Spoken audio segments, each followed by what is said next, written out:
Всім привіт!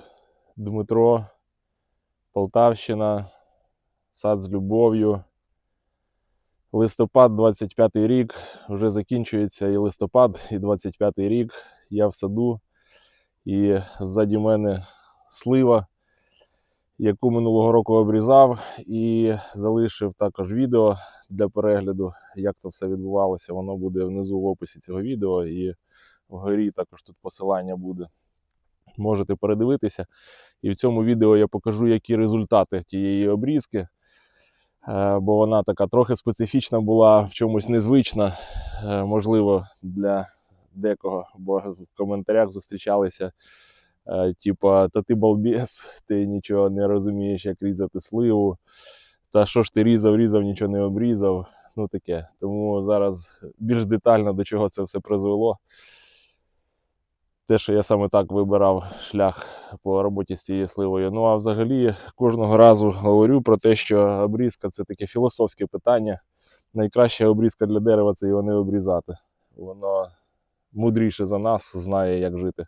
Але ж ми такі думаємо, типу, ми круті, все знаємо, давай його різати, щоб воно плодоносило, десь в чомусь це додає, звичайно, до результативності, там, до якоїсь гармонії, хоча б візуальної. Звичайно, там в промислових садах це додає і до продуктивності саду. Але це все така філософська тема, тому давайте до нього відноситися, до цього процесу дружньо. Кожен садівник по-своєму може різати, і в кожного буде своя правда. Тому про мої результати тут. Слива сорт Президент, підщепа сильно росла. 5-й рік вона прожила від посадки.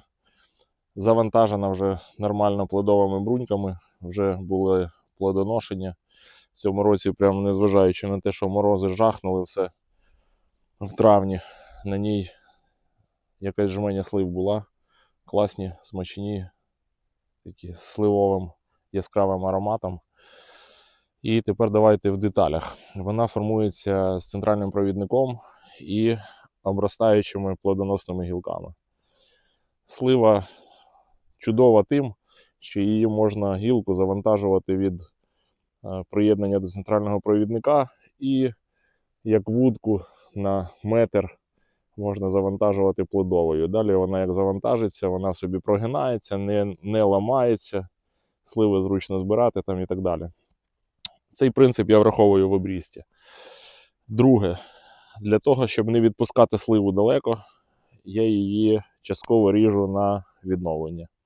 Наприклад, ось взяти оцю ось гілку. Іде вона така собі вся, бачите, в плодухах. Тут завантажена. І тут ось був зріз на пеньок для пагона відновлення. Ось він собі класний дав пагін відновлення однорічний, який наступного року я планую завантажити також плодовою брунькою, і через рік він дасть собі урожай. Тому я просто зверху беру і роблю невеликий надріз для того, щоб стимулювати його закладку плодових в оцих бруньках влітку наступного року. Це ж саме відбувалося, те, що зараз я зробив з оцим пагоном. Це все відбувалося ось, для прикладу, з оцим пагоном при минулорічній обрізці. Тут був надріз, він весь завантажився плодовою брунькою і дав собі далі пагін продовження однорічний. Я також його чікну на загрузку плодових. І наступного року, можливо, або через рік, отут зроблю зріз на пеньок для відновлення. Оця частина вже буде завантажена і буде плодоносити, а отут підуть нові отакі однорічні пагони відновлення з наступним завантаженням. І таким чином мені не треба буде лізти під небо для того, щоб збирати сливу. Вона вся буде отут і компактно, зручно, сонцем освітлюється. І все це так працює. Тому таким самим методом, таким самим підходом я проходжуся по кожній гілочці, де яка вже пішла щось на загрузку, щось на відновлення. Отам он пагін. Один піде на загрузку, один на відновлення, то вже навіть високо. Отут ось, наприклад, дивіться, така ж сама історія. З самого низу майже все ось завантажене плодовою брунькою, плодовими букетами. Тут ось був зріз на пеньок для пагана відновлення. Ось він пішов. Я його зверху трохи надрізаю для стимулювання, щоб він отут заклав плодову, так як це було отут. А цей пагін отут уже буде квітнути, запилиться, дасть сливу. Отут я його приріжу також. Можна на загрузку на плодоношення на наступний рік, а можна так само зробити на пеньок, на відновлення, щоб отут викинув він 2 пагони, один піде на плодоношення, а один знову на відновлення. І таким чином отут, в цій частині, в просторі, з землі у нас постійно буде плодоношення. До того часу, поки оце не оголиться. Оголиться, далі зрізається на пеньок на відновлення і пішла нова історія в житті цієї гілки. І так, кожна гілочка з рахуванням того, щоб сонце потрапляло, щоб не було перезавантаження на дереві, щоб гарне було провітрювання.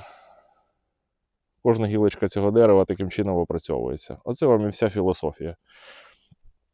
Тому, так це чи не так, вирішувати кожному з нас, чи використовувати цю методику, чи не використовувати, чи допомагати дереву плодоносити, чи залишати як є, воно й само розбереться, скільки йому видавати нам плодів. Я працюю з деревами. Тут ось та ж сама історія. Пеньок для відновлення, класний пагін відновлення, зверху ріжу його на плодоношення. Цей минулого року так само був прирізаний, завантажився плодовою, пішов далі вгору на плодоношення. Вірніше, цей на плодоношення, а цей однорічний на можливе завантаження. От я його теж зверху приріжу на завантаження, він ще потрудиться. І далі оцю гілку або всю отам буду прирізати на відновлення, або в цій частині зріжу на відновлення, оце буде трудитися. Оцей однорічний пагін буде трудитися. Сьогодні однорічний, а далі стане вже дворічний і трирічний. Буде трудитися на плодоношення. Ось, наприклад, бачу, що тут велике скупчення гілок. Оця гілка вроді і класна, да? Вся в плодових бруньках завантажена. Пішла ось вся в плодових букетиках. Продовження має також. Але в цій частині, як на мене, загусто. Тому я її просто візьму і зріжу отут на отакий пеньок.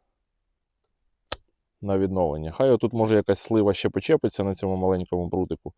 А за цієї частини підуть нові гілки відновлення. І коли отут я буду різати на пеньки на відновлення оцих гілок, які вже туди далеко поростуть, отут уже будуть однорічні прирости, які будуть завантажуватися на наступні роки вже плодоносною брунькою.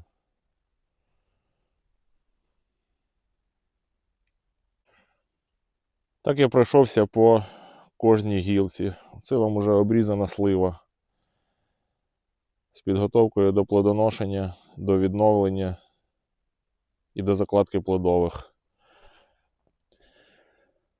Поряд за цим пеньком я ще одну зрізав на пеньок для відновлення, бо вона забирала значну частину світла оцієї частини оцих гілок.